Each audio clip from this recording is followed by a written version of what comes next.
Bismillahirrahmanirrahim. Assalamualaikum warahmatullahi wabarakatuh. Perkenalkan, nama saya Rosanti, NIM 10531105519. Di sini saya akan mempresentasikan proposal saya dengan judul penggunaan metode empiri dalam pembelajaran bahasa Indonesia terhadap peningkatan prestasi belajar siswa kelas 2 SMA Negeri 3 Rekang. Jadi proposal saya terdiri atas 3 bab, yang dimana yang pertama yaitu pendahuluan, bab kedua kajian pustaka, dan bab ketiga yaitu metode penelitian.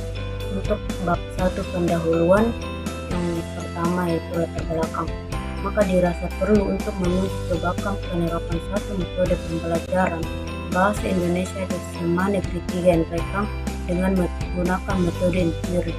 Berdasarkan pendekatan klinis, hal ini penting dalam meningkatkan kualitas pembelajaran bahasa Indonesia yang bermuara pada peningkatan prestasi belajar siswa di SMA Negeri 3 Rekang. Berdasarkan dari uraian di atas, penelitian tertarik untuk melakukan penelitian pembelajaran bahasa Indonesia dengan judul penggunaan metode empiri dalam pembelajaran bahasa Indonesia terhadap peningkatan prestasi belajar siswa kelas 2 di SMA Negeri 3 Rekang. Kemudian yang kedua yaitu rumusan masalah. Berdasarkan latar belakang di atas, permasalahan dalam penelitian ini adalah bagaimanakah penggunaan metode empiri dalam pembelajaran bahasa Indonesia dapat meningkatkan prestasi belajar siswa kelas 2 SMA Negeri 3 Rekang. Kemudian yang ketiga, tujuan penelitian. Adapun tujuan dari penelitian ini adalah untuk mengetahui penerapan metode pembelajaran empiri disertai permainan sebagai upaya peningkatan prestasi belajar siswa kelas 2 dalam pelajaran bahasa Indonesia di SMA Negeri 3 Rekang. Kemudian untuk keempat, manfaat penelitian.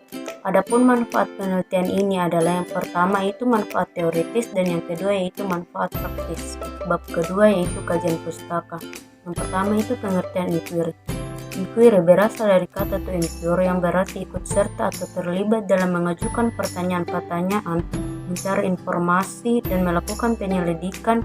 Inquiry juga dapat diartikan sebagai proses bertanya dan mencari tahu jawaban terhadap pertanyaan ilmiah yang diajukan. Dan yang kedua yaitu pembelajaran bahasa Indonesia. Pembelajaran bahasa Indonesia merupakan serangkaian proses pembelajaran yang mempelajari konsep bahasa serta struktur bahasa yang melibatkan guru dan siswa untuk mencapai kompetensi dan tujuan pembelajaran bahasa Indonesia sekolah dasar. Dan kemudian yang ketiga, prestasi belajar.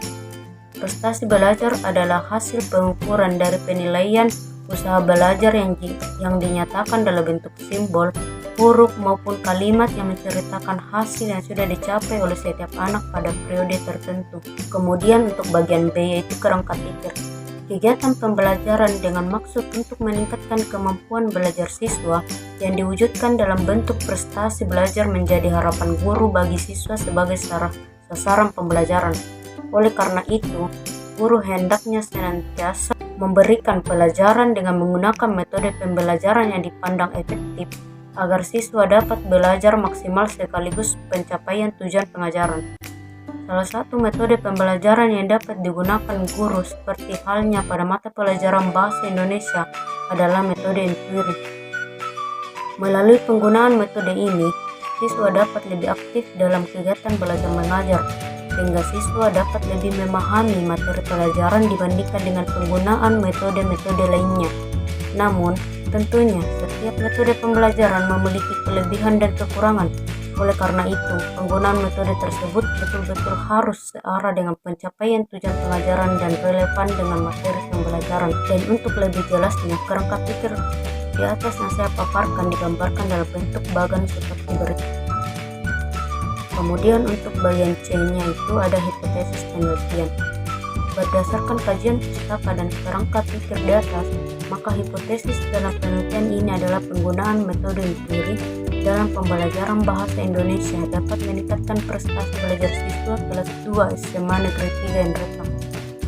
Kemudian langsung saja untuk bab terakhirnya yaitu bab 3 yaitu metode penelitian.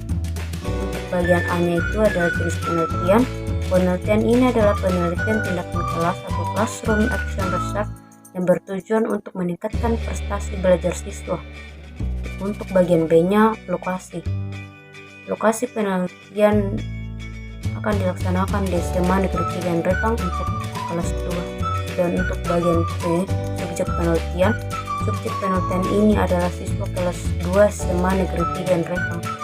Adapun untuk bagian D, teknik pengumpulan data, dalam menghimpun dan mengumpulkan data yang diperlukan dalam penelitian ini adalah yang pertama yaitu observasi, yang kedua angket atau kuesioner, dan ketiga dokumentasi. Dan untuk bagian E-nya sendiri yaitu teknik analisis data. Sedangkan dalam menganalisis data, penelitian menggunakan beberapa metode sebagai berikut. Yang pertama yaitu induktif, yang kedua deduktif, dan yang ketiga komparatif. Mungkin itulah tadi presentasi proposal saya. Lebih dan kurangnya mohon dimaafkan. Saya akhiri dengan ucapan terima kasih. Wassalamualaikum warahmatullahi wabarakatuh.